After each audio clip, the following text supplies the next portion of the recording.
తెలంగాణ రాష్ట్ర సాధకుడు BRS అధినేతను SIT విచారణకు పిలవడంపై పార్టీ శ్రేణులు రాష్ట్ర వ్యాప్తంగా చేసిన నిరసనలు మళ్లీ ఉద్యమ రోజులను గుర్తు చేశాయని మాజీ మంత్రి కేటీఆర్ అన్నారు.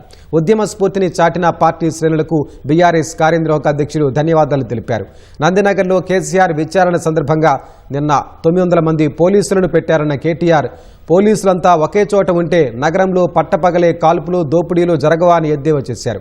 రేవంత్ రెడ్డికి ఏపీ కేంద్రంతో ఉన్న ఇబ్బందులను అర్థం చేసుకోగలమన్న కేటీఆర్, ముఖ్యమంత్రి వైఖరి వల్ల తెలంగాణకు నష్టం జరుగుతోందని ఆక్షేపించారు.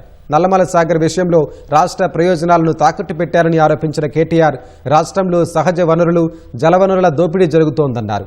సింగరేణిలో స్కామ్పై కేంద్ర రాష్ట్ర ప్రభుత్వాల నుంచి సమాధానం లేదని తూర్పారబట్టారు. కేంద్రం అప్పు 3 రెట్లు పెరిగి నెలకు 1,00,000 కోట్లు వడ్డీలకే పోతోందని ఆరోపించారు. పేదలు రైతు కూలీలకు ఉపయోగపడే ఉపాధి హామీని కుదించడమే కాకుండా కీలక వ్యవసాయ రంగానికి ఊతమిచ్చే ఎరువుల రాయితీ, ఆహార రాయితీకి నిధులు తగ్గించారని కేటీఆర్ ఆరోపించారు.